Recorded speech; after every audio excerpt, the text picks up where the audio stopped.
हे नीलाचल पर्वत के मतवाले हाथी जगन्नाथ, मेरे हृदय के आर्त रूपी कमलों का दलन करने के लिए आप आ जाओ ना। महाप्रभु जी का उत्साह देखा करो। हम तो टीवी में मैंने आज तक कभी, मेरे जीवन का एक बहुत बड़ा दुर्भाग्य कि मैं आज तक ठाकुर जी की रथ यात्रा नहीं देख पाया। इस बार भी बहुत मन है कि रथ यात्रा देखूं, लेकिन हम तो कल हमसे ये पूछ रहे थे कि महाराज जी आप समय कैसे, हमको बड़े दिन में समय मिला राहुल केला कथा के लिए, 1.5 साल में मिला, 1.5 साल लगे रहे तब जाके समय मिला। मैंने कहा आपके लिए नहीं है बात, ये कोई मुझको अहंकार मत समझो कि भाई इतना व्यस्त हूं, मुझे मेरे लिए समय नहीं मिलता। अब मैं सोच रहा हूं कि मैं कैसे आऊं रथ यात्रा में। कथाएं पहले से हो जाती हैं, फिर वो तिथि नहीं समझ आती है। लेकिन बहुत मन है एक बार ठाकुर जी को रथ में विराजमान, जब वो निकले तब हम क्या करते हैं, अपने ठाकुर जी को जगन्नाथ जी बना देते हैं, उनकी रथ यात्रा करते हैं। साल बेग के लिए ठाकुर जी ने अपना रथ रोक दिया। कहे साल बेग हीन जाति रे यवन, कहे साल बेग हीन जाति रे यवन, श्रीरंगा चरण तल। फिर आगे क्या है, गाओ गाओ। अहे नील शैल प्रबल मतावरण, मुआरत नलनी बनकु कर दलन।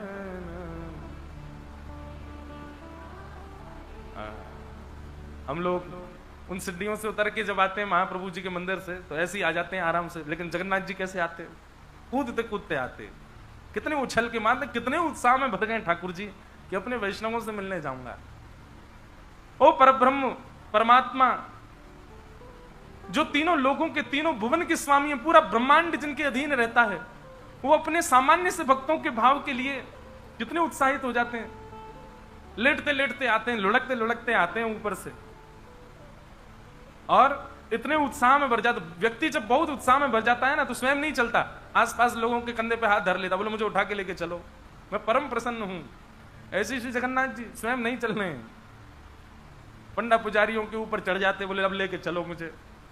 इतने भारी ठाकुर जी खा खा करके दाल भात ऐसे हो गए, लेकिन इतने भाव से जाते हैं और फिर रथ में बैठ करके सबको टुकुर टुकुर देखते हुए जाते हैं गुंडीचा। कितना सुख देते हैं।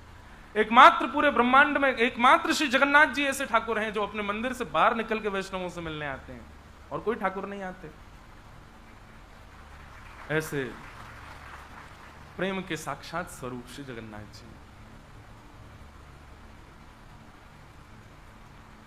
ऐसे महाप्रभु जी को हम प्रणाम करते हैं। प्रथम दिन कथा करने आए तो पूरी दर्शन करके आए थे, पर हम यहां से सीधे वृंदावन जा रहे हैं, तो हमारी जगह अब आप लोगों में से कोई चले जाना जगन्नाथ जी, और जाकर के महाप्रभु जी को प्रणाम करके कहना जल्दी बुलावें। उड़ीसा में आसपास भी कहीं कथा हो जाती है तो ऐसा लगता है कि पुरी में ही बैठे हैं हम, महाप्रभु जी के पास ही अनायास ही उनकी याद खूब आती है यहाँ आकर के। तो बस ठाकुर जी से प्रार्थना करना कि जल्दी हमको उड़ीसा बुलावें, जल्दी पुरी बुलावें, जल्दी राहुल केला बुलावें, जल्दी ही यहाँ आकर के फिर से श्री जगन्नाथ जी का यश गाने का अवसर मिले, ऐसी प्रार्थना।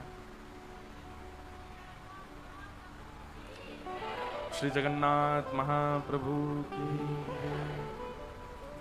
तो आओ क्रम थोड़ा देख लें।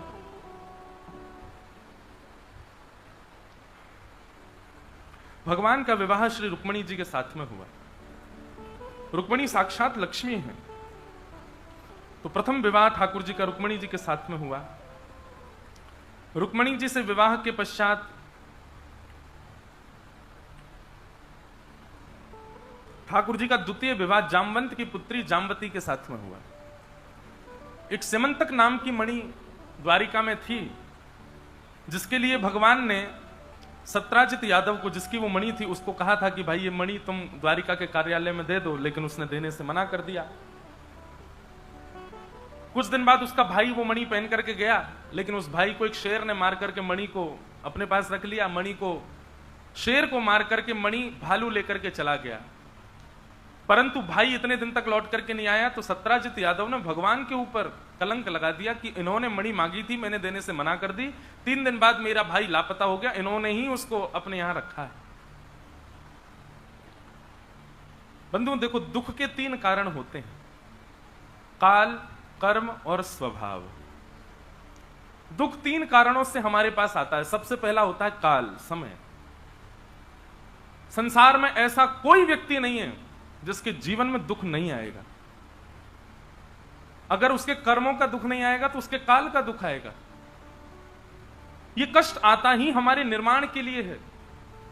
हम आप सब लोग आज कथा में बैठे हैं, कर्म कर रहे हैं, जो कुछ भी कर रहे हैं वो इसलिए कर रहे हैं क्योंकि हमारे जीवन में दुख आता है। अगर हम सब सुखी हो जाते तो हम कथा भी नहीं सुनते, हम कभी मंदिर भी नहीं जाते, हम कभी कोई नवीन कर्म नहीं करते, कभी मेहनत नहीं करते, कभी परिश्रम नहीं करते। इन सब में बांधने का कारण ही कष्ट है।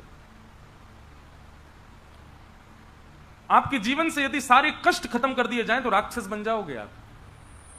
केवल कष्ट है जिसके कारण आप मानव बने हुए हो, जिसके कारण आप सही पथ पर चल रहे हो, जिसके कारण आप भय के कारण ही सही मंदिर जा रहे हो, नाम जप कर रहे हो, ठाकुर जी को भज रहे हो। वो बात अलग है कि भजते भजते कथा सुनते सुनते फिर वो भय प्रेम में परिवर्तित हो जाए।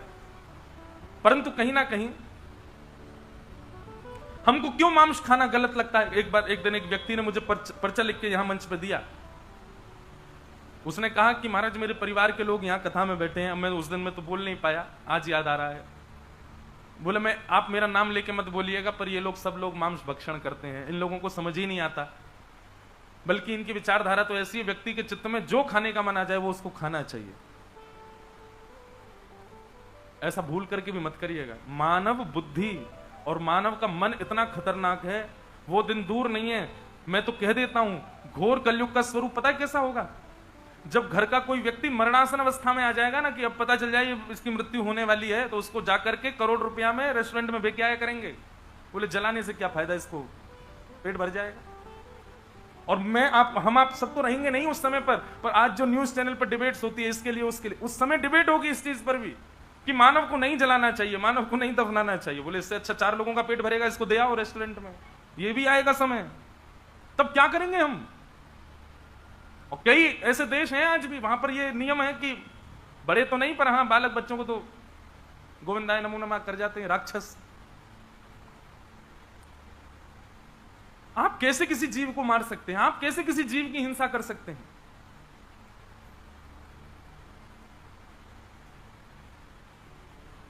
मांस भक्षण ये कदापि अनुचित है। और क्षमा कीजिएगा मैं अगर गलत बोलूं तो मैं पहले ही क्षमा मांग लेता हूं, पर हमारे उड़ीसा के कई क्षेत्रों में और बंगाल में मछली को तो जल तोरई बोल देते हैं। बोले जल तोरई है महाराज, यार तो खा ही सके, जल की तोरई है। एक बार एक व्यक्ति मुझे मिला, वो मुझसे क्या बोलता है, बोले महाराज जी हम मच्छी खाते हैं। मैंने क्यों खाते हो। बोले हम नहीं खाएं तो हमारा समुद्र जो है पूरा दूषित हो जाएगा। मैंने कैसे। बोले देखिए गंगा जी निकलती हैं, देखो चटोरा व्यक्ति अपने जीव के स्वाद के लिए कितनी बड़ी कथा सुना रहा है मुझे। कहता है कि वो गंगोत्री से गंगा जी निकलती हैं, उत्तराखंड की सारी गंदगी उसमें आती है, मछलियां खा जाती हैं, फिर वही उत्तर प्रदेश में जाती हैं तो मछलियां उत्तर प्रदेश की भी गंदगी खा लाती हैं। मैंने कहा अच्छा। फिर वही बिहार आदि होती हुई जब बंगाल में आती हैं, समुद्र में मिल जाती हैं, तो मछली कितने प्रांतों की गंदगी खाती आई, हमने मछली को खा लिया, तो कितनी सारी गंदगी हमने खत्म। मैंने कहा जय हो देवता। मैंने कहा जीव थोड़ी है तुम्हारी, झाड़ू है, पोंछा है, ये साफ कर रहे हो तुम, सफाई में लगे हो। जीव थोड़ी है, वॉशिंग मशीन है तुम्हारी, पूरे विश्व का कर। मैंने जाओ और लंबी नदी ढूंढ के आओ, उसके भी खा जाओ सबरी मछलियों को। तुम नहीं खाओगे तो अरे पूरी दुनिया जल जाएगी महाराज, सब पॉल्यूटेड हो जाएगा। कैसी बात करते हैं लोग अपने स्वाद के लिए।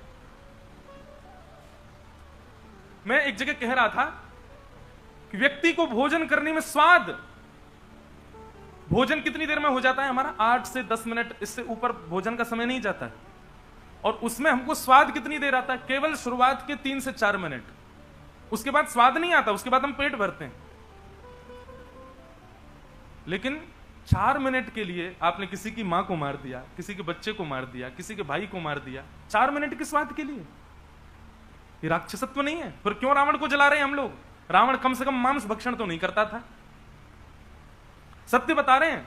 मुझसे एक बार किसी ने कहा कि सतयुग त्रेता द्वापर में राक्षसों के नाम है, कलयुग में राक्षस का नाम नहीं। मैंने कहा है ना, क्या ये सब जितने करोड़ों दिख रहे सब राक्षस हैं यहाँ पे। यहाँ पे मानव ही राक्षस है। और युगों में मानव राक्षस नहीं होते, मानव शुद्ध होते हैं, राक्षस एक दो होते हैं, पर कलयुग में सब राक्षस हैं। कोई भक्ष खा के राक्षस बन गया है, कोई बुद्धि का राक्षस है, कोई मन से दूषित सोच करके राक्षस बन गया, कोई कर्मों में गलत करके राक्षस बन गया, सब राक्षस हैं। इसलिए भैया ये अवसर मिला है आपको।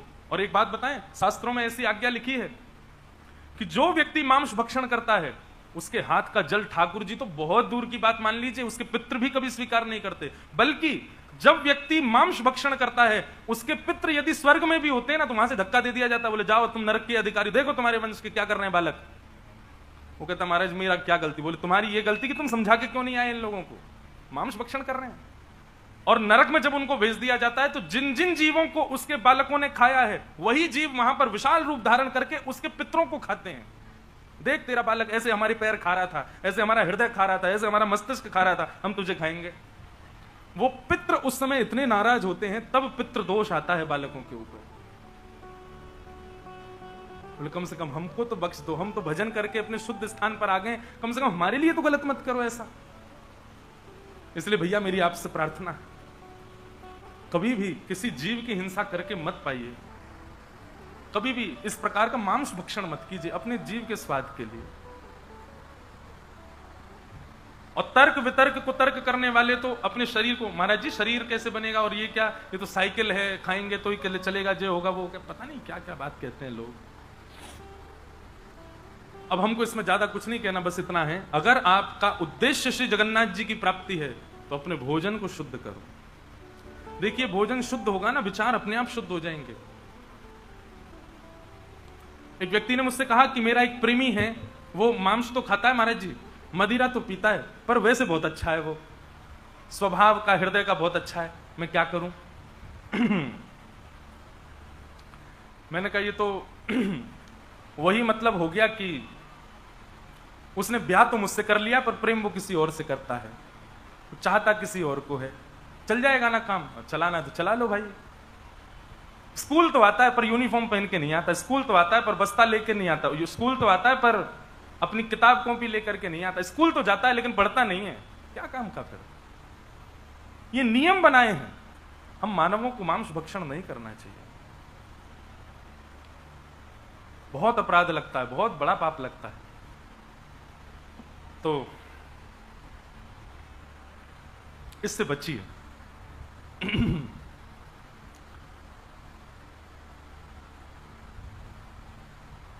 भगवान के ऊपर कलंक लगा दिया सत्यजीत यादव ने। और एक जगह, और मैंने एक बात और बता दूं मांस भक्षण की, फिर आगे चलता हूं। एक जगह मैंने एक बात और पढ़ी थी, जब आप किसी जीव को खाते हैं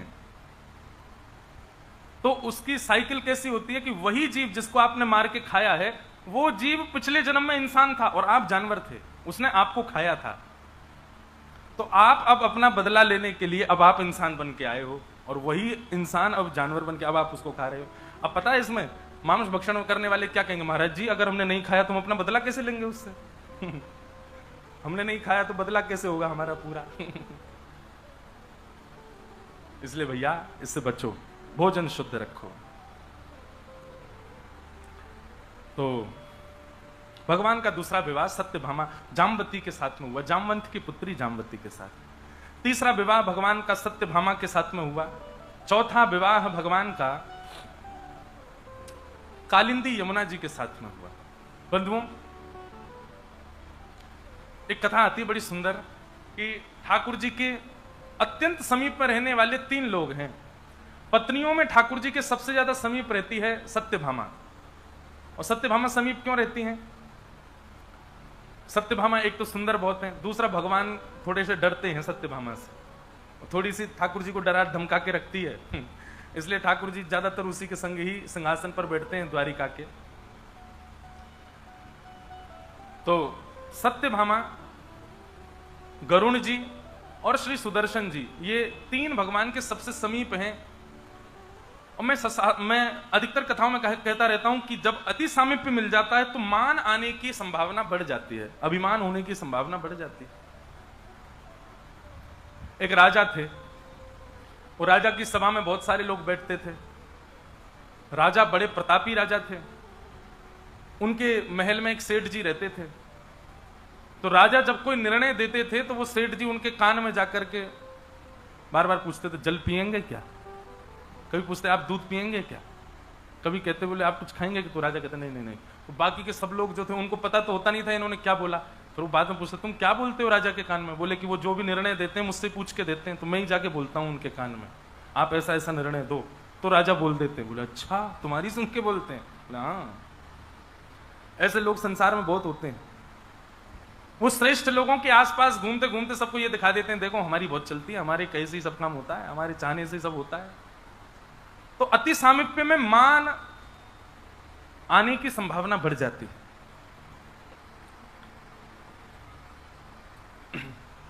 कथा आती है कि भगवान ने हनुमान जी को आमंत्रित किया कि हे श्री हनुमान जी महाराज, आप आइए, आकर के इन तीनों के मान को दूर कीजिए। तो श्री हनुमान जी महाराज द्वारिका पहुंचे और द्वारिका में जाते सबसे पहले सबसे सुंदर वन जो द्वारिका का था उसको उजाड़ना प्रारंभ कर दिया। द्वारिकाधीश की सभा में जाकर के किसी ने हल्ला मचा दिया। बोले महाराज जल्दी कुछ करिए। बोले क्या हो गया? बोले एक बानर आ गया है, पूरे द्वारिका को उजाड़ रहा है।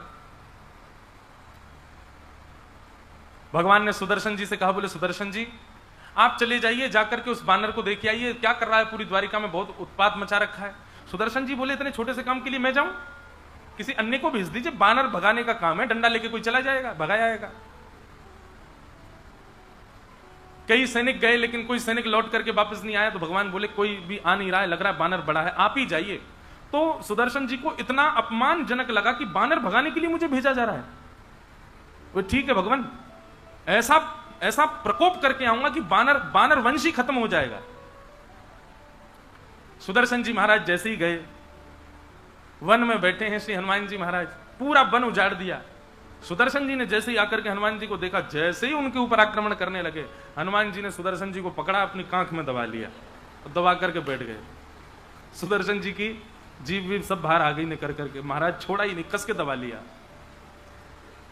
शाम हो गई, सुदर्शन जी लौट करके नहीं आए। पूरी सभा में बड़ा चिंता का विषय होने लगा। भगवान बोले सुदर्शन जी इतना समय तो नहीं लगाते, आपको पता है दुनिया में सबसे तीव्र चलने वाली गति किसकी है? सुदर्शन जी की। श्री सुदर्शन जी महाराज और श्री गरुण जी महाराज ये मन की गति से भी तेज चलते हैं, ऐसा शास्त्रों में वर्णन है।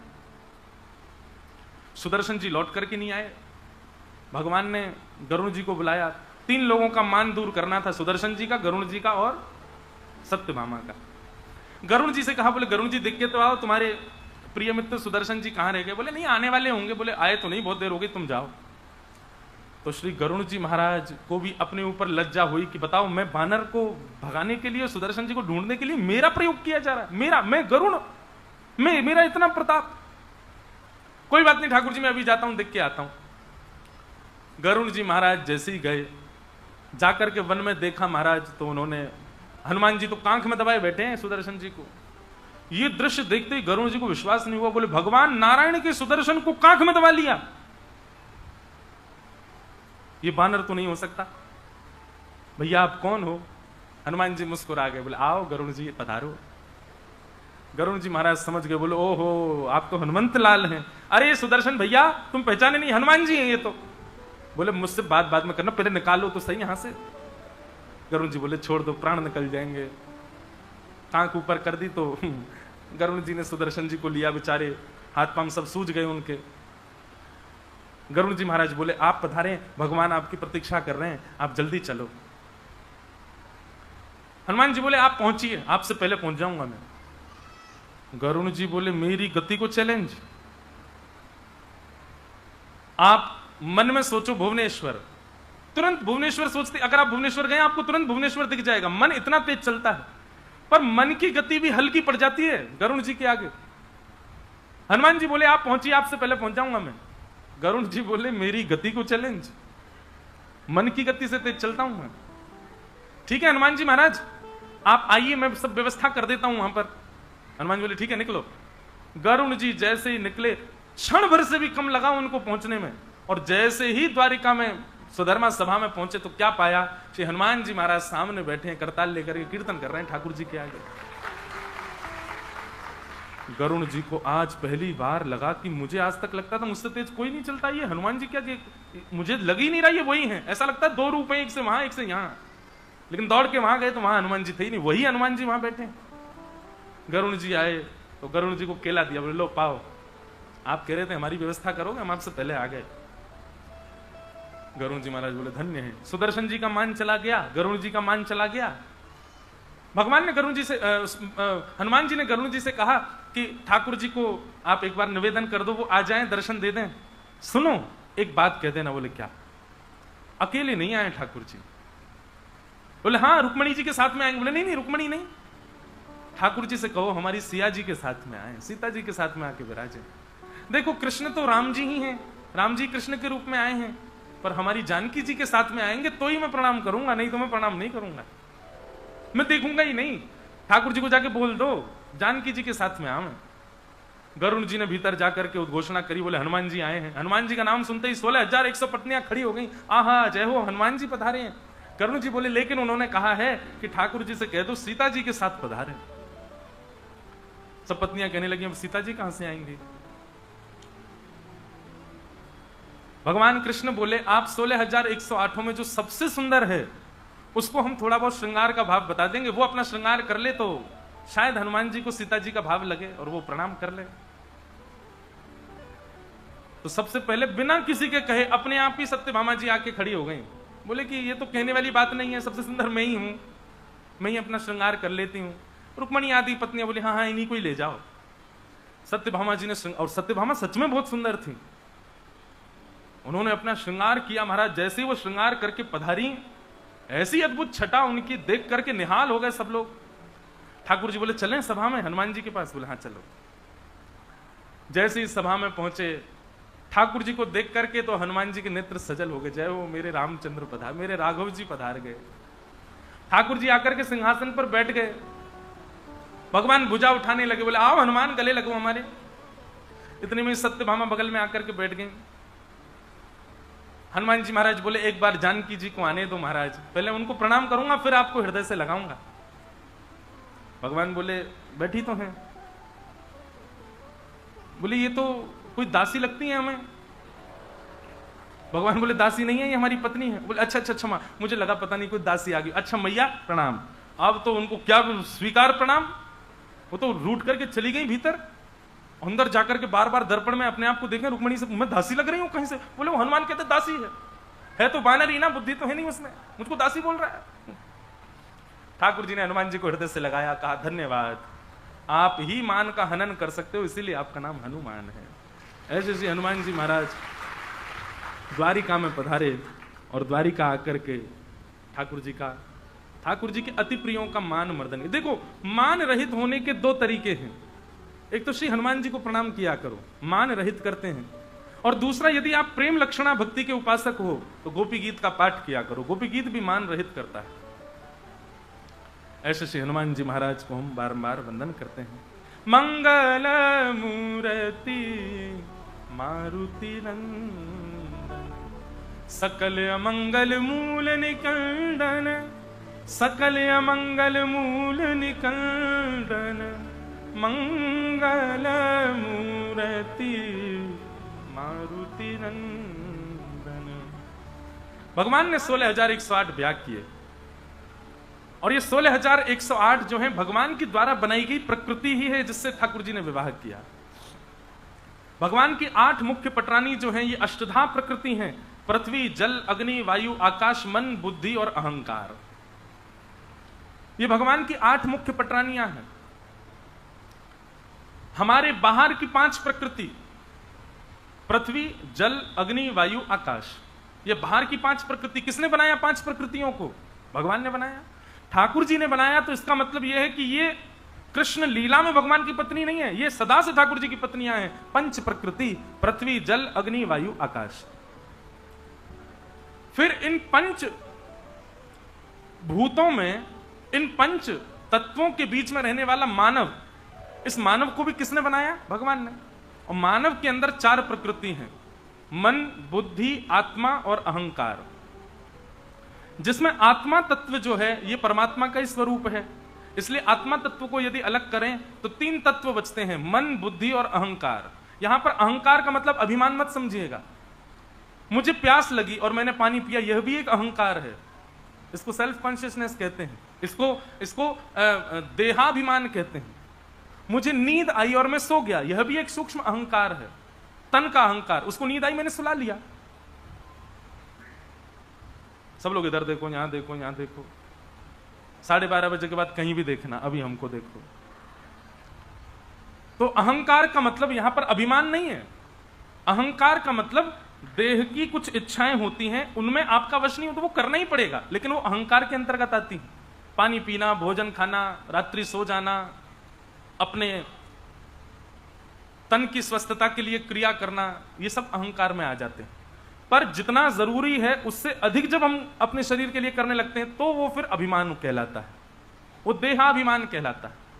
मतलब देह तो रोटी दाल चावल में चल जाएगा, पर आप जबरदस्ती पिज्जा खवा रहे हो, ये देहाभिमान है। रोटी से काम चल सकता है, पर पिज्जा क्यों खा रहे हो? ये तो जीव के चटोरेपन के लिए खा रहे हो। गुड़ से काम चल जाएगा, लेकिन नहीं, हमको जलेबी चाहिए, ये देहाभिमान है। दूध से काम चल जाएगा, लेकिन हमको कॉफी पीनी है, ये देहाभिमान है। ये फिर अभिमान में परिवर्तित हो जाता है। परंतु जितना जरूरी है उतना भोगना, वो सामान्य अभिमान माना जाता है, वो पाप कारक नहीं होता। तो हमारे अंदर कितनी प्रकृति हैं? 4, मन, बुद्धि, आत्मा और अहंकार। उसमें आत्मा जो है ये भगवान है, तो इसको अलग करें, 3 बचे, मन, बुद्धि, अहंकार। तो भीतर के 3 और बाहर के 5, कितने हुए? 8। ये 8 भगवान की मुख्य पटरानियां हैं। और फिर आए 16,100, ये कौन है? तो हमारे वेद पुराणों में जितने भी कृष्ण उपासना के मंत्र हैं, कृष्ण की आराधना के मंत्र हैं, वेद मंत्र हैं, वे समस्त 16,100 मंत्र ही भगवान की पत्नियां बनकर के आए हैं। पंडित जी ने आपके हाथ में पुष्प दिया, चावल दिए और कहा भगवान श्री कृष्ण का ध्यान धरो। कस्तूरी तिलकम ललाट पटले वक्षस्थले कौस्तुभम नासाग्रे वरमुक्तिकं तरतले वेणु करे कंकणम सर्वांगे हरिचंदनम सुललितम कंठे च मुक्तावली गोपस्त्री परिवेष्टितो विजयते गोपाल चूड़ामणि। ऐसे जो भगवत आराधना के 16,100 मंत्र हैं, वही भगवान की पत्नियां बनकर के आए। भौमासुर नाम के राक्षस के यहाँ 16,100 राजकुमारियां बंदी थीं। भगवान ने उनको वहां से मुक्त कराया। उनसे तो कहा कि अपने अपने घर जाओ, परंतु वे बोले कि नाथ अब हमको कोई स्वीकार नहीं करेगा, आप ही हमको स्वीकार करो। तब भगवान ने 16,100 राजकुमारियों के साथ में विवाह किया। बोलो द्वारिकाधीश की। लोग बाग ठाकुर जी के विवाह को हमारे आपके विवाह की तरह देख लेते हैं कि ठाकुर जी ने इतने सारे विवाह किए, हमारी आपकी तरह ठाकुर जी का जीवन रहा होगा, हमारी आपकी तरह विषय वासना आदि था। ये सब नहीं विचार करना कभी। ठाकुर जी ने अपनी ही प्रकृति के साथ में, अपने ही उपासना के मंत्रों के साथ में विवाह किया, किसी अन्य स्त्री के साथ विवाह नहीं किया। भगवान के विवाह हुए। आगे भागवत जी में राजा नृण की कथा आती है। नारद जी ने भगवान की गृहचर्या का दर्शन किया। भगवान की दिनचर्या भी भागवत में बताई है। ठाकुर जी रोज सुबह ब्रह्म मुहूर्त में उठ जाते हैं और ब्रह्म मुहूर्त में उठने के बाद में ठाकुर जी सबसे पहले उठते ही आसन बिछा करके बैठ जाते हैं और ध्यान धरते हैं अपने समस्त भक्तों का। इसलिए हमारे यहां कहते हैं कि ब्रह्म मुहूर्त में जो ठाकुर जी को याद करता है, ठाकुर जी को पता चल जाता है कि मुझे इस समय कोई याद कर रहा है, क्योंकि पूरे दिन तो ठाकुर जी व्यस्त रहते हैं, पर ब्रह्म मुहूर्त में ठाकुर जी भी ध्यान लगा करके बैठते हैं भक्तों का। उस समय जो ठाकुर जी का ध्यान लगाता है, ठाकुर जी को उसके बारे में पता चल जाता है कि मेरा कोई ध्यान कर रहा है। पूरे दिन आप नाम गाओ, ठाकुर जी को पता चले ना चले कोई पता नहीं, पर ब्रह्म मुहूर्त में जो ठाकुर जी का स्मरण करता है, ठाकुर जी को निश्चित पता चल जाता है कि मुझे कोई याद कर रहा है, क्योंकि ब्रह्म मुहूर्त में ठाकुर जी भी ध्यान धरते हैं अपने भक्तों का। और फिर ठाकुर जी नाम जप करते हैं, श्री राधा श्री राधा श्री राधा। किशोरी जी का स्मरण करते हैं, किशोरी जी का नित्य स्मरण करते हैं ठाकुर जी। किशोरी जी के स्मरण के बिना ठाकुर जी का दिन प्रारंभ नहीं हो। इसीलिए जब ब्रज द्वारिका मिलन महोत्सव हुआ कुरुक्षेत्र में, तभी तो सब कृष्ण पटरानियों के मन में एक ही लालसा है कि हम देखें तो सही है राधा रानी है कैसी। जगत नियंता जगदाधार जिनको पूरा विश्व याद करता है, वो सुबह उठ के राधा रानी को याद करते हैं। ऐसी किशोरी जी के हम भी दर्शन करें। ठाकुर जी अपने भक्तों का स्मरण करते हैं, किशोरी जी का स्मरण करते हैं। स्नान ध्यान के बाद सबसे पहले ठाकुर जी गौशाला जाकर के गायों की सेवा करते हैं। अभी तक सूर्योदय नहीं हुआ है, सूर्य उदय से पहले ही ठाकुर जी चले जाते हैं गौशाला में, और ठाकुर जी गैयाओं की सेवा करते हैं, गायों को प्रणाम करते हैं, गैयाओं की प्रदक्षिणा करते हैं, गायों के गले पे हाथ फेरते हैं, सुंदर गैयाओं को अपने हृदय से लगाते हैं। और फिर जैसे ही सूर्य उदय होने लगता है, गौशाला में खड़े होकर के ठाकुर जी अपने पांचजन्य शंख का नाद करते हैं द्वारिका में। और जैसे ही शंखनाद होता है, पूरी द्वारिका को पता चल जाता है कि सूर्य उदय हो गया है, अब प्रातः काल हो गया है। प्रातः काल होते ही भगवान शंखनाद करते हैं। बंधु, मैं निवेदन किया करता हूं कि समुद्र मंथन में 14 रत्न निकले थे। उन 14 रत्नों का विभाजन किया गया, कुछ देवताओं को दिया, कुछ दैत्यों को दिया, कुछ दानवों को दिया। 2 रत्न मानव के पास आए। पृथ्वी को 2 रत्न दिए गए। पहला रत्न है गौ माता और दूसरा रत्न है शंख।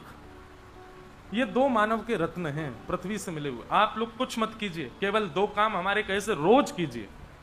इन दोनों का कैसे भी स्पर्श रोज होना चाहिए आपके हाथों से।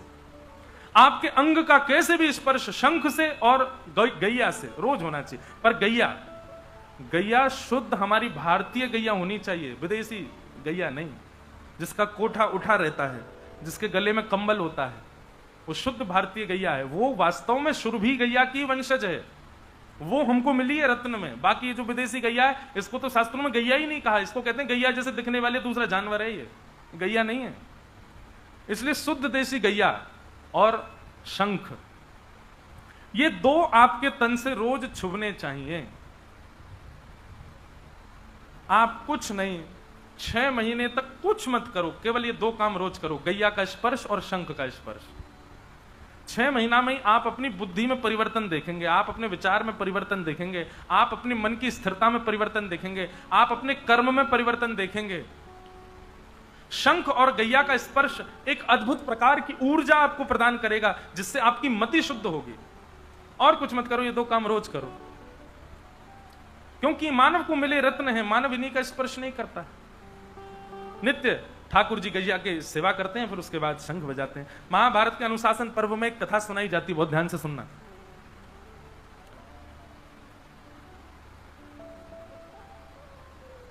युधिष्ठिर ने भीष्म पितामह से पूछा कि गैया की सेवा का फल क्या होता है। तो भीष्म पितामह कहते हैं कि गौ सेवा का फल तो बहुत बात की बात है, गलती से गैया को छूने का फल क्या मिलता है मैं ये बता देता हूं, और उससे तुम अनुमान लगा देना कि गैया की सेवा का फल क्या होगा। तो अनुशासन पर्व में भीष्म पितामह कहते हैं कि जब व्यक्ति गलती से गैया को छू देता है, मतलब राह में गैया सामने से आ गई और आपने बचने के लिए केवल उसका स्पर्श कर दिया, जीवन में एक बार गलती से गैया छूने के स्पर्श का फल क्या होता है देखिए। हर व्यक्ति को अगर उसने अपने कर्म शुद्ध नहीं किए, थोड़ी देर के लिए सही नरक जाना पड़ेगा। आप सबने कथा सुनी होगी, युधिष्ठिर को एक क्षण के लिए नरक देखना पड़ा था। क्यों? भगवान के कहे से झूठ बोला, लेकिन बोला तो झूठ। अच्छा, झूठ तो बोला, उसके बाद में ये और चिल्लाने लगे, बोले हाथी मरा है, अश्वत्थामा नहीं मरा है। भगवान ने वो बात अलग है कि उस समय शोर करवा दिया कि किसी को सुनाई ना दे, पर ठाकुर जी के कहने से झूठ बोला गया। इस वजह से 1 मिनट के लिए, 1 क्षण के लिए युधिष्ठिर को भी नरक देखना पड़ा। तो हम लोगों की क्या स्थिति होने वाली सोचो। नरक तो जाना पड़ेगा, थोड़ी देर के लिए सही जाना तो पड़ेगा। इसलिए खूब भजन करो, खूब प्रार्थना करो कि नरक ना जाना पड़े। नरक बहुत बेकार होता है। लेकिन हमने शास्त्रों में एक बात पढ़ी है, आपको नरक कितनी देर के लिए जाना है? आपको 1 क्षण के लिए नरक जाना है केवल। लेकिन नरक तो 1 क्षण ही रुकना है, पर नरक जाने से पहले एक वैतरणी नदी पड़ती है, उसको पार करने के लिए ऐसा वर्णन करते हैं कि वैतरणी को पार करने में सामान्य से सामान्य व्यक्ति को बहुत तीव्रता से पार करेगा तो उसको भी 1000 वर्ष के आसपास लग जाते हैं वैतरणी पार करने में। मात्र इतनी खतरनाक वैतरणी नदी है, उसका कोई और छोड़ नहीं देखता, समुद्र की तरह है वो। और वैतरणी नदी में कोई जल नहीं है, वैतरणी नदी में खून की नदी है वो। वैतरणी नदी में मवाद बहता है, रक्त बहता है, दुर्गंध इतनी गंदी आती है कि कोई वहां खड़ा नहीं हो सकता। उसको पार करना पड़ता है, 1000 वर्ष लगते हैं, तब जाके नरक पहुंचता है व्यक्ति। 1000 ना भी लगते हों हम लोगों के पुण्यों के हिसाब से हमको, लेकिन हम खड़े भी क्यों हों ऐसी दूषित नदी के किनारे? बिना वैतरणी पार किए नरक नहीं जाता। और वैतरणी पार करने में आपको कोई यम के दूत सहायता नहीं करेंगे, आपको ही डूब करके तैर के पार करनी पड़ेगी, तभी आप नरक जाओगे। फिर नरक में आपको 1 मिनट 2 मिनट, 1 क्षण 2 क्षण, 1 हफ्ता 2 हफ्ता, 15 दिन 20 दिन, महीना 1.5 महीना, साल 2 साल 10 साल, पाप के अनुसार आपको वहां रुकना पड़ेगा। लेकिन नरक से ज्यादा बुरी वैतरणी है। भीष्म पितामह कहते हैं, व्यक्ति जब गलती से गैया का स्पर्श कर देता है और जब वो अपने पाप को भोगने के लिए नरक जाता है, तब वैतरणी के तट पर सुरभि गैया आकर के अपनी पूंछ उसको पकड़वा देती है और कहती है, ये 1000 वर्ष में पार करने वाली नदी हम तुमको क्षण भर में पार करा देंगे। और वो गैया अपनी पूंछ पकड़वा करके वैतरणी पार करा करके उसको नरक छोड़ देती है। अब नरक में 15-20 दिन, महीना 1 महीना, जितना भी उसको भोगना है, केवल नरक का भोग भोगेगा। ये जबरदस्ती वैतरणी का भोग नहीं भोगना पड़ता, गैया को गलती से छूने से। सोचो, अगर कोई व्यक्ति नित्य मन बना करके प्रेम से भाव से जाकर के गैया का स्पर्श करे। गाय साधारण नहीं है भैया। हम मानव सब चीजों पर ध्यान दे रहे हैं, मंदिर बनने चाहिए, हमारा सनातन धर्म बचना चाहिए, तिलक बचना चाहिए, ब्राह्मणों का बल बढ़ना चाहिए, वैश्य क्षत्रिय समाज सब अपने अपने भाव रख रहे हैं, सब चीज पर ध्यान रखा जा रहा है, लेकिन गैया पर बिल्कुल ध्यान नहीं दे रहे हैं हम लोग। और क्षमा करें, इसीलिए मुझे लगता है कि आज भी मीराबाई जैसे भक्त हैं, आज भी सूरदास जैसी भक्ति है, पर ठाकुर जी फिर भी निष्ठुर होकर के क्यों बैठे हैं? बोले क्योंकि मेरी गैया प्रसन्न नहीं है। ठाकुर जी इसीलिए रूठे बैठे हैं हम लोगों से। इसलिए भैया, एक बार को 1 माला कम जप लो, एक बार को आप वृंदावन एक बार जाना कम कर दो, पर 1 माला कम का जो समय बचता है और एक बार वृंदावन ना जाने से जो धन बचता है, उतना आप गौ सेवा में लगा दो, गैया की सेवा कर लो। गैया की बात होती है ना, तो मुझे मैं देखता हूं श्रोताओं को, आधे लोग तो यूं सुनते हैं, आधे लोग यूं सुनते हैं, आधे लोग यूं सुनते हैं, उनको सीरियसनेस आती नहीं गैया के नाम पर याद रखिएगा, जब तक आप गैया के लिए सीरियस नहीं हो गए, गैया के लिए आपके मन में प्रेम नहीं आएगा। ये प्रमाण है कि जिसको गाय प्रिय लगती है, समझो ठाकुर जी को वो प्रिय लगता है, और जिसको गैया प्रिय नहीं लगती ना, ठाकुर जी जैसे फिर आप जाते हो ना ठाकुर जी के आगे, तो ठाकुर जी भी फिर यूं ही सुनते हैं। जैसे आप गैया के लिए होते वैसे ठाकुर जी आपके लिए हो जाते हैं। लेकिन जो गैया से प्रेम करने वाला जाता है, ठाकुर जी भी यूं सुनते हैं, गैया का प्रेमी आया है, मेरी गैया का प्रेमी आया है। तो ठाकुर जी नित्य गौ सेवा करते हैं, द्वारिका में भी। आगे भागवत में राजसूय यज्ञ का प्रसंग आया, जरासंध का उद्धार बताया, और ब्रज द्वारिका मिलन महोत्सव हुआ। कहां? कुरुक्षेत्र में। हमसे निवेदन तो किया गया, बोले महाराज जी इसको विस्तार से सुना दीजिए, कैसे ठाकुर जी गैया, ठाकुर जी मिले हैं। पर ये सब भाव इतने हैं तो सुंदर, पर हमको बस थोड़ा सा, एक तो समय चाहिए, और फिर दूसरी बात हम अपने वश में नहीं रह पाते। उसके बाद मैंने आखिरी बार द्वारिका में ब्रज द्वारिका मिलन महोत्सव कहा था, और मुझे याद है कि मैं 2 घंटा के लिए कमरा में बंद हो गया था, इतना भयभीत हो गया था हृदय से।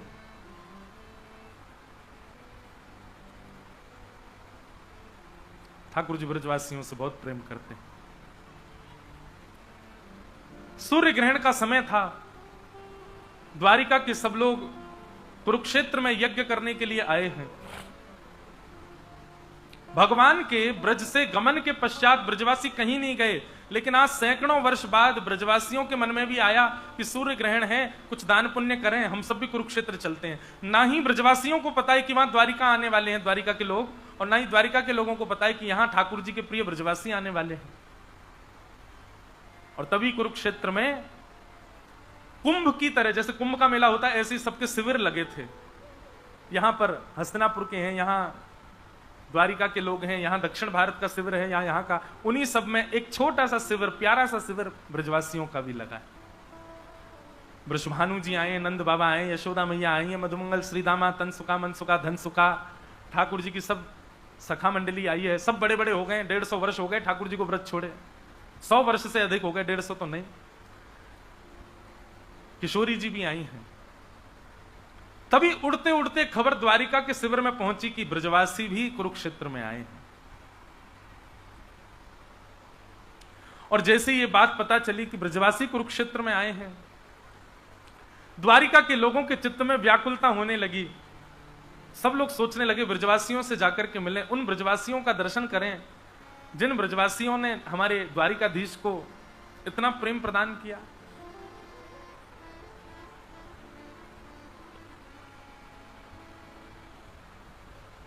भगवान की समस्त पटरानियां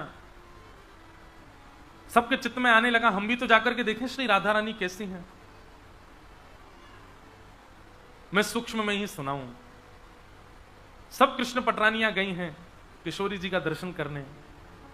कथा तो थोड़ी और सुंदर ऐसी आती है कि ठाकुर जी की अर्चना चल रही थी, पुष्प अर्चना कर रहे हैं बड़े बड़े वेदज्ञ ठाकुर जी की, सूर्य ग्रहण का समय है। तभी किसी ने दौड़ करके जाकर के सिंहासन पर बैठे हुए द्वारिकाधीश के कान में कहा, लाला यहां कुरुक्षेत्र में तो सब ब्रजवासी भी आए हैं। ब्रजवासियों का नाम सुनते ही पुष्पों की अर्चना के मध्य ठाकुर जी के नेत्र बंद हो गए। यशोदा मैया दिखने लगी, नंद बाबा दिखने लगे, श्री राधा रानी दिखने लगी, सब ब्रजवासी दिखने लगे। यहां पर जय जय घोष हो रहा है, वेद मंत्रों का उच्चारण हो रहा है। राजा धीराज महाराज, देवकी नंदन, वसुदेव नंदन, गौ ब्राह्मण प्रतिपालक द्वारिकाधीश की जय। सब लोग जय जयकार कर रहे हैं, परंतु द्वारिकाधीश को इस समय ऐसा लग रहा है पुष्प भी मानो कांटे के समान लग रहे हैं। ये जय जयकार भी मानो ऐसी लग रही है कि कोई कानों में कुछ बहुत तेज चिल्ला रहा हो। इस समय ठाकुर जी की केवल एक ही भावना है कि मैं कैसे भी दौड़ करके जाऊं और अपने सब ब्रजवासियों से मिल लूं। ठाकुर जी तुरंत खड़े हो गए सिंहासन पर, और जैसे बेसुध हो जाता है कोई व्यक्ति, ऐसे ठाकुर जी चल पड़े, पूछने लगे कहां है ब्रजवासियों का शिविर। ठाकुर जी निकलने ही वाले थे, तभी क्या देखा, सामने से अत्यंत वृद्ध दो लोग आ रहे हैं, और वो कोई और नहीं नंद बाबा और यशोदा जी हैं। उनको पता चला कि हमारो लाला यहाँ पे आयो है, बाकी तुलसी अर्चना चल रही है, पुष्प अर्चना चल रही है, तो एक एक पुष्प अपने हाथ में लेकर के नंद बाबा और यशोदा भी आए हैं कि अपने लाला के चरणन में हम भी अर्पित करेंगे। वो पुष्प ठाकुर जी को देख करके इतनी पीड़ा हो रही है कि नंद बाबा यशोदा आए और वही भी पुष्प लेकर के आ रहे हैं मेरे चरणों में अर्पित करने के लिए।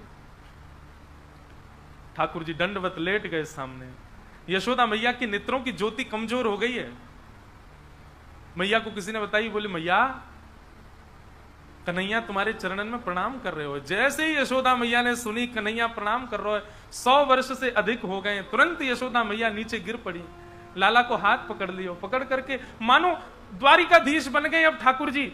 ऐसे उनको समेट रही हैं जैसे छोटे बालक को कोई गोद में लिटाता है अपने। ऐसे ठाकुर जी के खूब, अब तो बड़े हो गए ठाकुर जी। ठाकुर जी की आयु 17 वर्ष से ऊपर नहीं होती, कभी भी 16-17 वर्ष के ही रहते हैं। वैसे तो ठाकुर जी 125 वर्ष के हो गए, परंतु यशोदा मैया ने ऐसे गोद में उठाए और अपनी गोद में जैसे बालक को मैया लेवे, ऐसे ठाकुर जी को ले लिया। और मैया तो अपना पयोधर भी ठाकुर जी के मुख में देने लगी कि मेरो लाला आगे हो, मेरो कन्हैया आगे हो। ठाकुर जी भी नन्हे से बालक के भांति 16,100 पत्नियां खड़ी हैं, बड़े बड़े वेदज्ञ खड़े हैं, बड़े बड़े राजा खड़े हैं, सबके सामने ठाकुर जी भी मैया के अंक से लिपट गए और मानो कह रहे हो कि मोए अपना पयोधर पे वायदे मैया, बहुत दूर से भूख लगी है।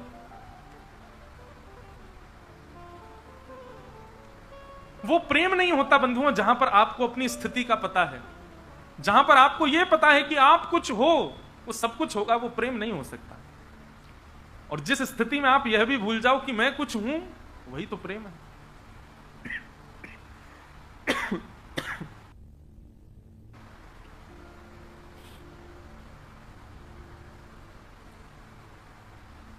ठाकुर जी के कान में नंद बाबा कहने लगे, बोले लाला कहा कर रहे है? अरे लाला तू राजा बन गए, अब ऐसे मैया को पयोधर नाए पियो करें, अब तो बड़ा है गो लाला, चल उठो है, जा बैठ जा।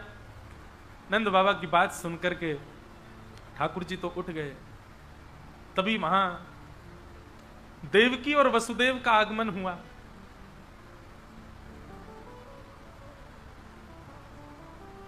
नंद रानी के कान में किसी ने बताया, बोले यशोदा मैया श्री देवकी मैया आपके सामने खड़ी हैं।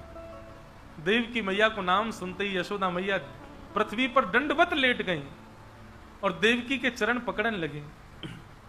धन्य भाग्य, सौभाग्य हैं बहन तुम्हारे, मेरो तो कछु वर्षन को भाग्य हो कि मैंने लाला अपनी गोद में खिलायो, लेकिन मुझसे ज्यादा सौभाग्यशाली तो आप हो कि लाला को आपने जन्म दियो, जीवन भर अपने संग रखो हो। सब ब्रजवासी आपस में मिल रहे हैं, बहुत करुण प्रसंग है बंधुओं। ठाकुर जी भी गए, किशोरी जी के पास मिलन हुआ, एक सूक्ष्म रास हुआ ठाकुर जी का। ठाकुर जी लौट करके आए, मतलब ऐसा ग्रहण हुआ, कहे तो थे अनुष्ठान करने, पर प्रेम अनुष्ठान हुआ। ठाकुर जी गए तो थे राजाधिराज बन करके, पर लौट करके आए तो कुंवर कन्हई बन करके आए। किशोरी जी ने श्रृंगार करके भेजा ठाकुर जी को। आज इतने वर्षों बाद टेढ़ा मुकुट पहना ठाकुर जी ने।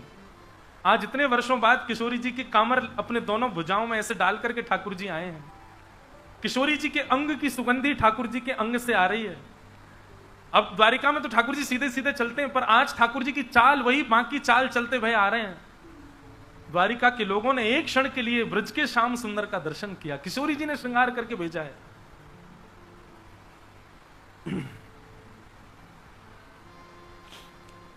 भगवान की सब पटरानियां गईं किशोरी जी का दर्शन करने के लिए, पर मन में एक भाव कुभाव लेकर के गई। हम देखें तो सही, ये राधा रानी हमसे ज्यादा सुंदर है क्या?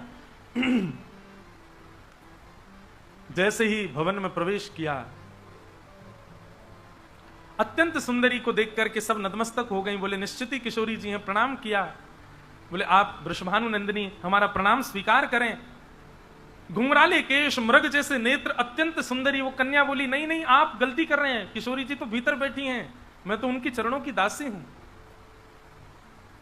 भगवान की अष्टपटरानियों का मान वहीं मर्दन हो गया। बोले दासी है ये, श्यामाजू कैसी होंगी? और भीतर प्रवेश किया तो और सुंदर एक कन्या मिली। पूछा आप किशोरी जी हैं? बोले नहीं नहीं, मैं दासी हूं। किशोरी जी भीतर।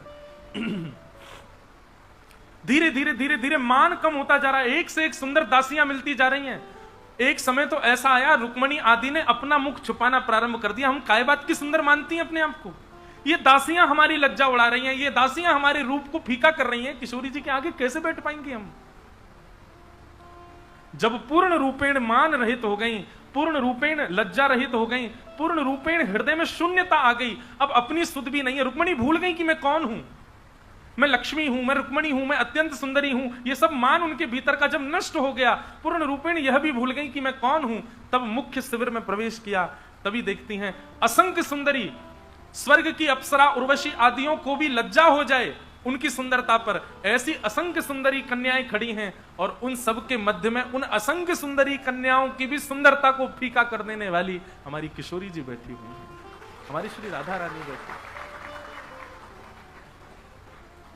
किशोरी जी का रूप देख करके रुक्मणी जी घुटनों के बल बैठ गई और बस निहारती रही। ऐसे ही स्वामी श्री हरदास जी का पद है, बहुत प्यारा। ऐसे ही देखत रहूं तो मैं जन्म सुफल कर मानूं। ऐसे ही देखत रहूं तो मैं जन्म सुफल कर मानूं।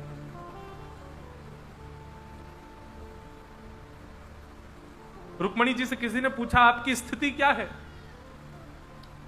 तब मानो रुक्मणी जी ये कहना चाहती हैं, ये भी स्वामी श्री हरदास जी का पद है, रोम रोम रसना जो होती। रुक्मणी जी कह रही हैं, अगर मेरे प्रत्येक रोम की जगह रो ना होकर के जीव होती, रोम रोम रसना जो होती, तो तेरे गुण ना बखाने जात।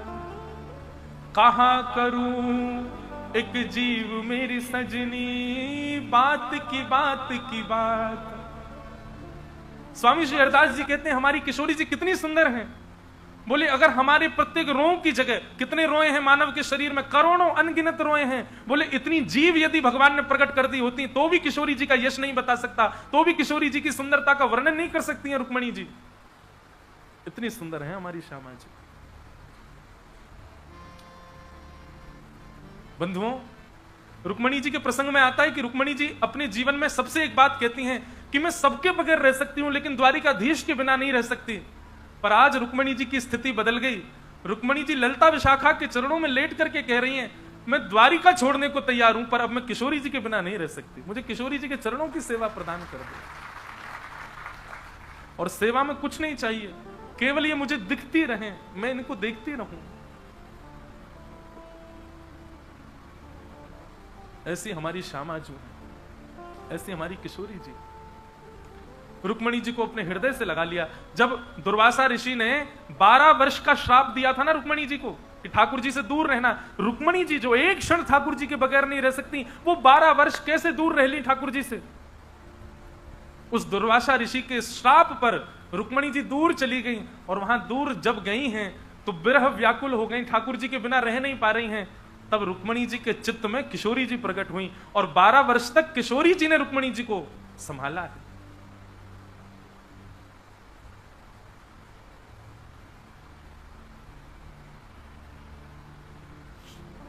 ऐसी हमारी किशोरी जी, श्री राधा रानी 12 वर्षों तक श्री रुक्मणी जी का अगर प्राण की रक्षा किसी ने की है तो वो हमारी श्यामा जी ने की। हमारे ब्रज में कहते हैं, हे किशोरी जी, साधनहीन दीन में राधे, साधनहीन। नेत्र बंद करके सब लोग, आज कथा का विश्राम है, किशोरी जी का स्मरण करो। और बंधुओं, किशोरी जी का स्मरण रूप भाव से नहीं कर पाओगे आप, इसलिए केवल राधा शब्द को ही किशोरी जी का रूप मान करके उसी का स्मरण करो और प्रार्थना करो। साधनहीन दीन में राधे, साधनहीन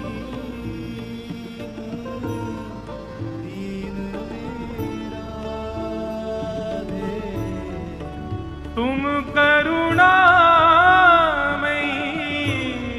प्रेम अगाधे,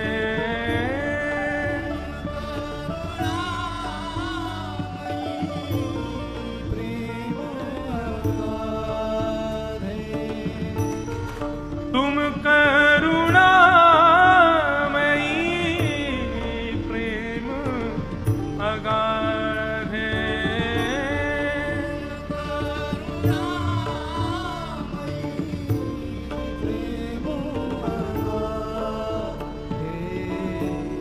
मोहे तो भरोसो है तेरो री किशोरी राधे, मोहे तो भरोसो है तेरो री।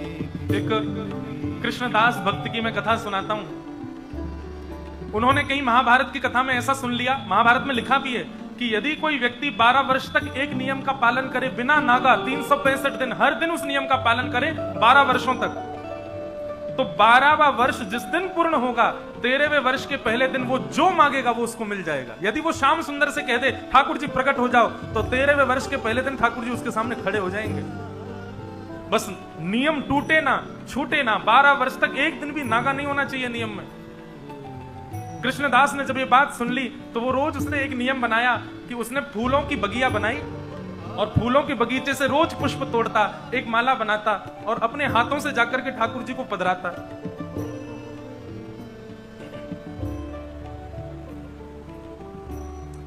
रोज एक पुष्प की माला बना करके और नंद भवन में जाकर के ठाकुर जी को पहना देता, और माला पहना करके ठाकुर जी के कान में बोलते, ठाकुर जी इतने दिन हो गए, अब इतने दिन और बचे हैं। ठाकुर जी 5 वर्ष हो गए, अब केवल 7 वर्ष और बचे हैं। धूप ताप बीमारी हारी कुछ हो जाए, लेकिन वो अपनी सेवा नहीं छोड़ते थे। 12 वर्ष पूर्ण होने पर आए तो कृष्णदास नाचते हुए जाते और माला पहनाते हुए कहते, ठाकुर जी अब तो 6 ही महीना रह गए। एक दिन बड़े आनंद में नाचते हुए आए और ठाकुर जी को माला पहना के बोले, अब तो 1 ही महीना रह गया। कामना क्या थी उनकी कि 12 वर्ष मैं माला पहना दूंगा, पर 13वें वर्ष का पहला दिन जब प्रारंभ होगा तो माला तो बनाऊंगा, लेकिन पहनाने मैं नहीं आऊंगा, पहनने ठाकुर जी आएंगे मेरे पास। मैं मंदिर नहीं जाऊंगा, लाला तो आना पड़ेगा मेरी कुटिया पे।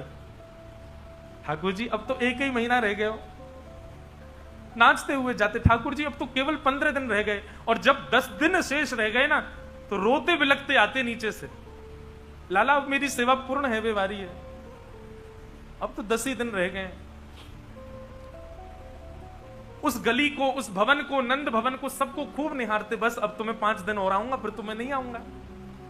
12 वर्ष का मेरा सेवा प्रकल्प पूर्ण होने वाला।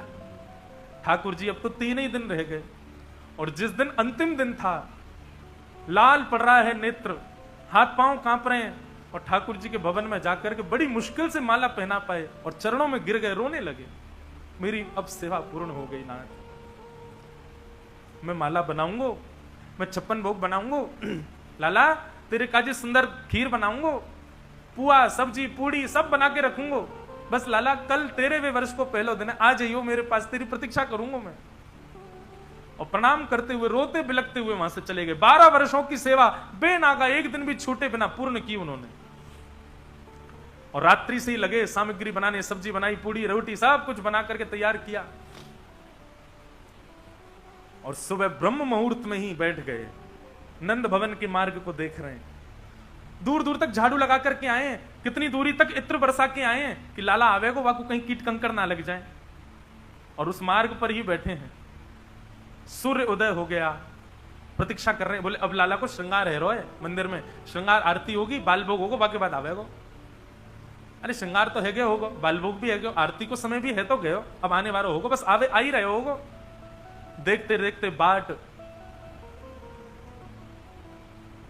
राजभोग का समय हो गया, ठाकुर जी नहीं आए। अच्छा लाला थक गए होगो, राजभोग पाके आवेगो, राजभोग का समय भी पूर्ण हो गया, ठाकुर जी नहीं आए। अब तो लाला गैया चरावे गए होगो, अब तो कहीं ना कहीं से आ ही जावेगो। नेक भी कोई झाड़ी हिलती, तुरंत देखते ठाकुर जी तो नहीं आ गए।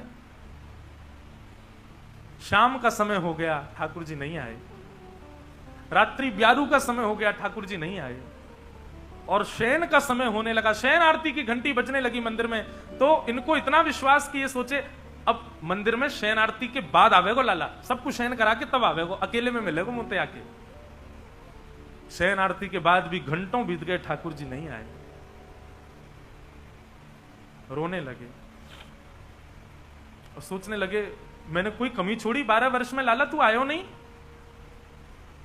मैंने एक दिन भी, चाहे धूप हो, ताप हो, हारी बीमारी कछु भी, मैं कभी रुको नहीं, रोज माला पहनावे आयो। केवल इतनी प्रार्थना तो करी कि बस 13वें वर्ष के पहले दिन लाला 5 मिनट के काजे तू आ जाइयो, नहीं आयो। अरे 5 मिनट को यदि मेरे पास आ जाएगो, कोई त्रिलोकी चलो थोड़ी जाएगो, कोई प्रलय थोड़ी आ जाएगो, और ये नहीं आयो मेरे पास।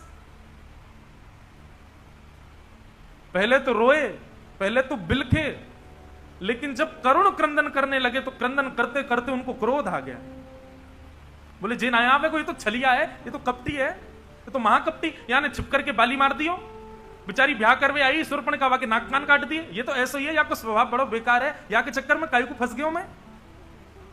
और तुरंत महाराज उन्होंने सारे 56 भोग की सामग्री की पोटली बनाई और सब अपने घर में जो कुछ भी साथ सब तहस नहस कर दिया, अपनी कुटिया फोड़ दी, सब खपरेल वगैरह सब हटा दी। बोले अब रहनो ही ना है यहाँ पे, गलत आ गया हो या के चक्कर में। अरे मुझे तो पहले ही पता हो ये विश्वास को आदमी ना है, काय को या के चक्कर में 12 वर्ष मैंने बर्बाद कर दिए अपने। और ले करके अपनी जरूरी के सारे सामान, 56 भोग की डलिया और जो माला बना करके रखी थी, उस माला को भी हाथ में लपेट लिया और निकल पड़े। बोले गलत आ गया हो या की शरण में, अब मैं जाऊंगा बरसाने, और अब बरसाने जाके श्री जी की शरण में रहूंगा, वही कृपा करेंगे मुंह पे, ये तो नहीं करेगा मुंह पे कृपा।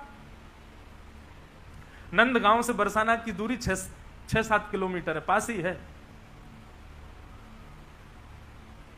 जैसे ही बरसाने की ओर बढ़ने लगे, तभी देखा आगे से असंख्य गायों का झुंड आ रहा है। और महाराज ऐसी गैया कभी देखे ही नहीं, वो सब गैया जाती जा रही हैं। बाबा एक किनारे खड़े है कि गैया चली जाए तो मैं जाऊं। खड़े खड़े घंटा बीत गया, लेकिन गैया खत्म ही ना रही, बढ़ती जा रही है, बढ़ती। बोले इतनी गैया कहां से आ गई भैया, गैयान की नदी आई है कि गैयान की सुनामी आई है, इतनी गैया कौन के पास है। तभी साधारण सी एक धोती, ऊंची धोती और स्वाफा बगलबंदी, उर्धरी सी बगलबंदी पहने, अपनी कंधा पर ऐसे लठिया टांगे और दोनों हाथ ऐसे लटकाए हुए ग्वारिया आयो। ग्वारिया आकर के बोलो कहो बाबा कहां जा रहे हो। बाबा बोले भैया बरसाने जा रहा हूं। ये तेरी गैया ने आके रास्ता मेरा रोक दिया। कितनी गैया और बची हैं? अरे बाबा जे तो घनेरी हैं, जे तो 9 लाख गैया हैं, नंद बाबा की गैया हैं, अभी तो 10-5 हजार ही निकली हैं, पूरा दिन लगेगा इनको तो जावे में, इतनी सारी गैया हैं। बोले भैया 12 वर्ष है गए, हमने तो कभी देखी ना इतनी गैया। बोले बाबा तुमने अवसर कहां मिला, तुम तो केवल माला पहनाए जाया करते और तो चुकी हो ना तुमने 12 वर्ष में। बोले अरे तो कैसे पता मैं माला बना के ले जाऊं। बोले मोए का पूरे नंदगांव में पता है कि बाबा एक ही काम करे, केवल माला बनावे ठाकुर जी को पहना दे। लेकिन बाबा आज रात्रि में कहां जा रहे हो और ये सब सामान तुम्हारा। कृष्णदास जी बोले अरे कहा बताऊं, या छलिया के चक्कर में पूरा जीवन मैंने बर्बाद कर दिया, अब या को छोड़ करके मैं श्री जी की शरण में जा रहा हूं, वहीं रहूंगा किशोरी जी के पास। अब तो जल्दी अपनी गैयान को या तो रोक दे, मुंह को जान दे। बोले बाबा नेक देर बैठ जाओ, मुंह को तो सुगंधी सी आ रही है, मुझे ऐसा लगे 56 भोग हैं तुम्हारे पास, इन्हें पवाए दो हमें हूं। बोले हम भूख तो मुंह लग रही है, चल बैठ जा, दोनों पामेंगे। ग्वारिया बैठ गए हो, कृष्णदास जी बैठ गए, 56 भोग की डलिया लेकर के रख दी सामने। बोले ले पाले। ग्वारिया बोले बाबा मेरे हाथन में तो गोबर लग रहा हो, गंदे संदे हाथ है रहे, मैं कैसे खाऊंगा। एक काम कर दे बाबा, तू एक बार स्वयं खा लेकर दूसरी बार फिर मोए खवा देकर, अपने हाथन से खवा दे। कृष्णदास जी बोले हम बे है तो नंदगाम को ही ना, ऐसे ही तेरो ठाकुर है, वो केवल सेवा करानो जाने, बदले में कछु ना दे, ऐसे ही तू है। हम भैया हाथ धोके ना आया सके, दारी के यो कह रहा हूं खवाए दे। बोले बाबा गुस्सा काई को खवा दे। अब कृष्णदास जी एक बार स्वयं पामे और दूसरा भाव उठा करके ग्वारिया को खवा में। खवाते खवाते कृष्णदास जी ने देखा तो वो ग्वारिया रो रहा था, नेत्रों से आंसू गिर रहे हैं। कृष्णदास जी बोले भैया रो काई को रो है। ग्वारिया बोलो आज या मारे रो रहा हूं कि 12 वर्ष में बाबा तेरी माला के बगैर एक दिना भी नहीं रहो मैं, लेकिन आज तेने मुझको अपनी माला नहीं पहनाई, आज तेरी माला की बड़ी याद आ रही है मुझको। कृष्णदास जी समझ गए, बोले कौन हो तुम। इतने में त्रिभंग लली श्याम सुंदर प्रकट हो गए और प्रकट है करके बाबा के सामने खड़े हो गए। बोले बाबा देख ले मैंने अपना वचन निभाई दियो और ये सत्य घटनाएं बंधुओं, 13वें वर्ष को पहला दिन है और मैं आ गया तेरे सामने, चला जा अब माला मोकू पहना दे और मेरे गले लग जा। और बाबा तू अपनी कुटिया काई को तोड़े आयो, चल जा बापू दुनिया बना ले दोबारा और यहीं रह, कहीं जावे की जरूरत ना है। कृष्णदास जी ने जैसे ही ठाकुर जी को देखा, नेत्र बंद किए और तुरंत अपनी सामग्री सब समेटने लगे। ठाकुर जी बोले कहा कर रहा हो बाबा, मैं तेरे सामने खड़ा हूं, तू कहा कर रहा हो। बोले वो कर रहा हूं जो करना चाहिए। और सब सामग्री समेट करके और सब उठा करके चौकड़ी मार के बाबा भागो बरसाने की ओर। ठाकुर जी पीछे पीछे भागो, ए बाबा कहां जा रहा है। कृष्णदास जी बोले 12 वर्ष तक तेरे सामने मोह करके खड़ो रहे हो, तेने एक बार भी अपनी आंख ना पलकी और एक बार बरसाने की ओर कहां मुड़ गो, तू प्रकट है गो मेरे सामने।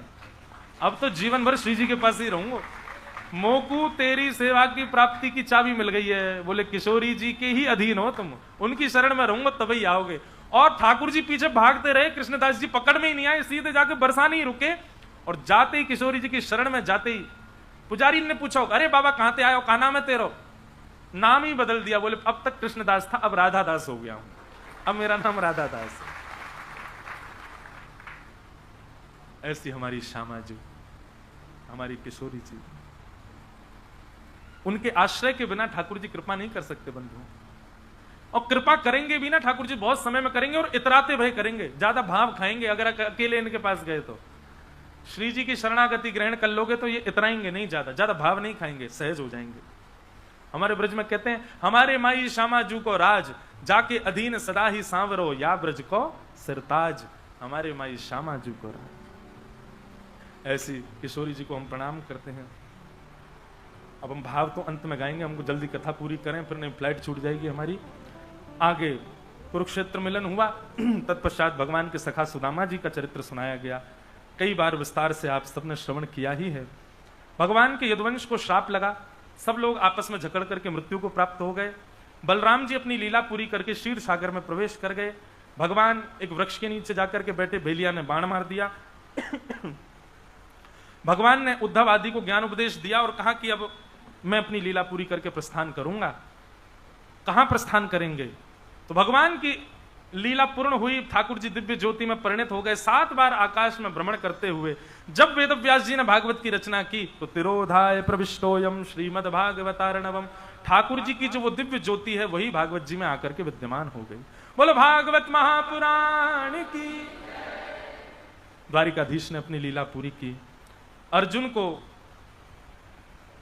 अर्जुन ने ये बात जाकर के हस्तिनापुर में सबको बताई। परीक्षित को राजा बना करके पांडव स्वर्गारोहण को चले गए। परीक्षित को कलयुग मिला, कलयुग को 5 स्थान दिए। स्वयं कलयुग के कारण परीक्षित को 7 दिन में मरने का श्राप लगा। वे गंगा के तट पर गए, वहां सुखदेव जी आए और उन्होंने 7 दिन पर्यंत उनको भागवत की कथा सुनाई। आज कथा का विश्राम दिवस। परीक्षित जी से सुखदेव जी कहते हैं, परीक्षित तुमने 7 दिन कथा सुनी, अब मुझे केवल इतना बताओ, क्या तुम मरने वाले हो?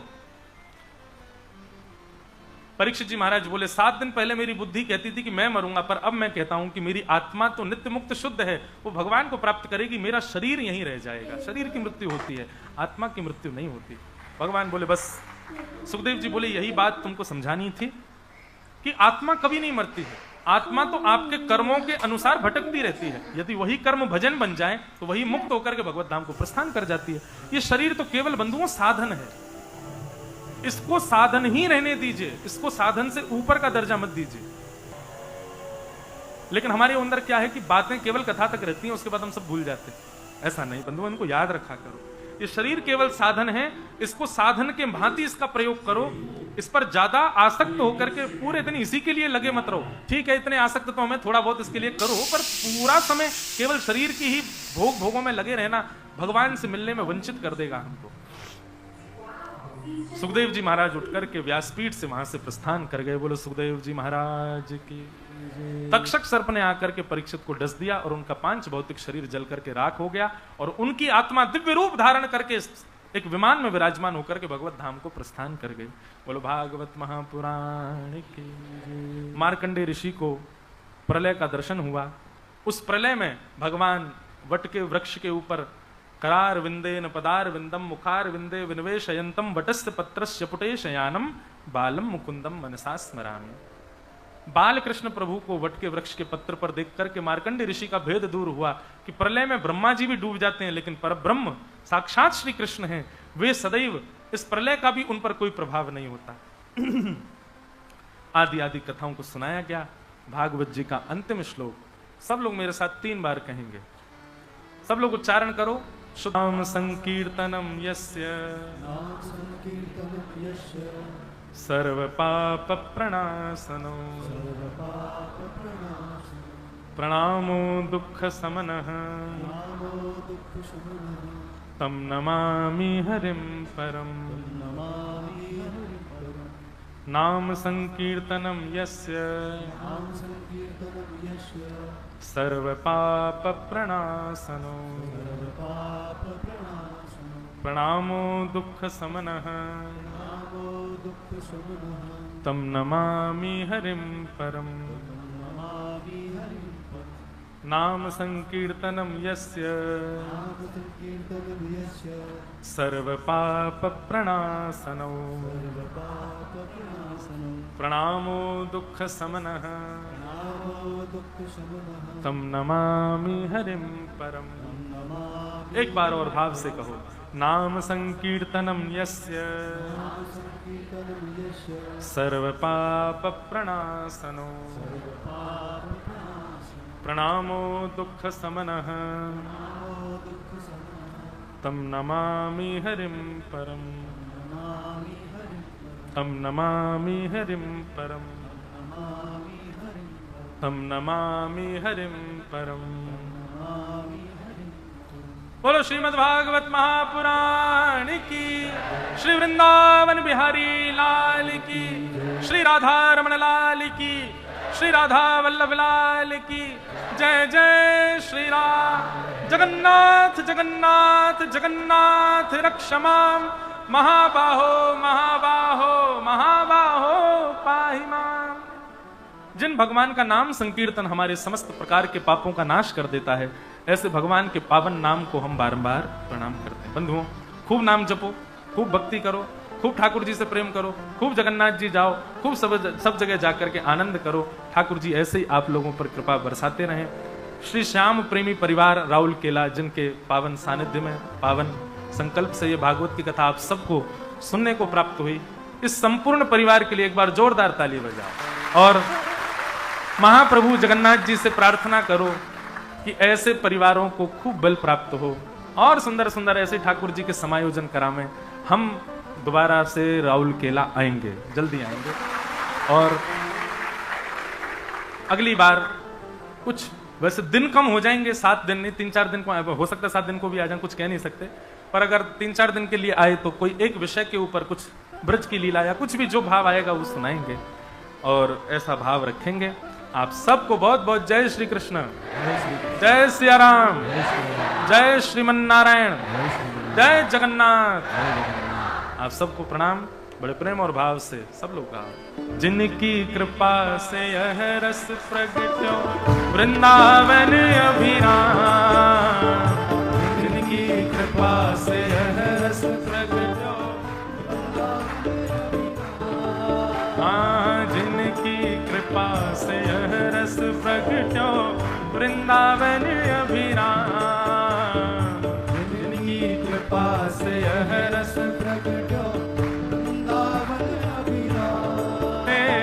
सप्त निधिन को ही उजियारो, हम सबको प्राणन ते प्यारो,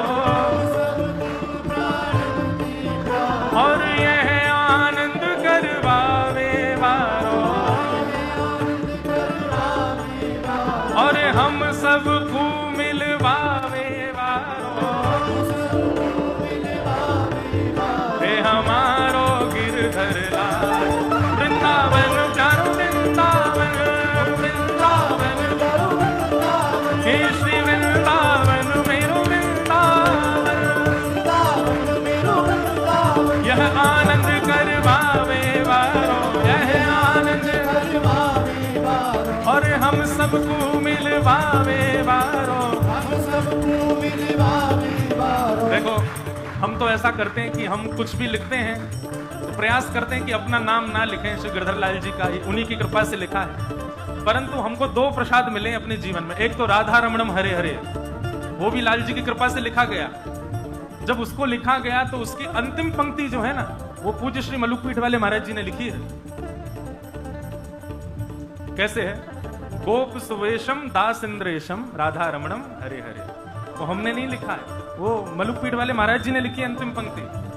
तो जब ये वाला भाव लिखा वृंदावन रसामृत, तो इस पंक्ति को हमारे पूज्य पिताजी महाराज ने कल ही एक लाइन इसमें जोड़ दी है नीचे, और वो सुनकर के मुझे बहुत सुख है। मैं गाता नहीं हूं लेकिन इंद्र ईश इंद्रेश दुलारो, इंद्र ईश इंद्रेश दुलारो। हमारे गिरधर लाल जी कौन है? इंद्र के ईश हैं, गिरिराज जी धारण करके इंद्र का मान मर्दन किया, इसलिए गिरधर लाल जी का ही नाम है इंद्रेश। इंद्र ईश इंद्रेश दुलारो, इंद्र ईश इंद्रेश दुलारो, हाँ इंद्र ईश इंद्रेश दुलारो, इंद्र ईश इंद्रेश दुलारो। हे प्यारो गिरधर लाल वृंदावन प्यारो वृंदावन, वृंदावन प्यारो वृंदावन, हे श्री वृंदावन मेरो वृंदावन, श्यामा हृदय कमल सो प्रगटो, श्यामा हृदय कमल सो प्रगटो। अब भी बैठे हो, अब तो खड़े हो जाओ भैया, अब तो खड़े है कि नहीं? दोनों भुजा उठाओ, दोनों भुजा उठा करके बड़े भाव से हमारी श्यामा जी को याद करके, हे श्यामा हृदय कमल सो प्रगटो, श्यामा हृदय कमल सो प्रगटो, और श्याम हृदय को वृंदावन प्यारो वृंदावन, हे श्री वृंदावन मेरो वृंदावन,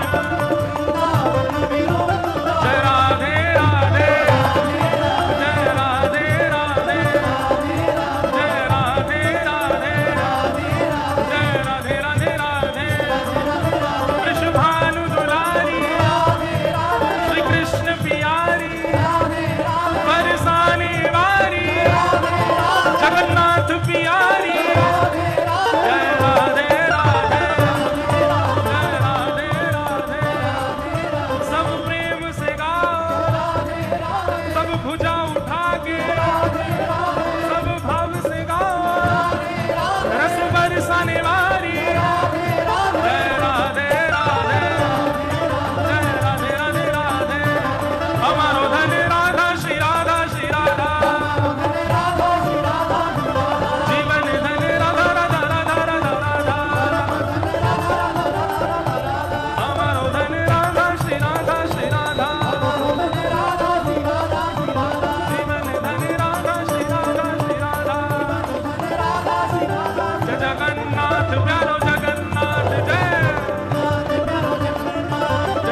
करके कौन कौन आया था,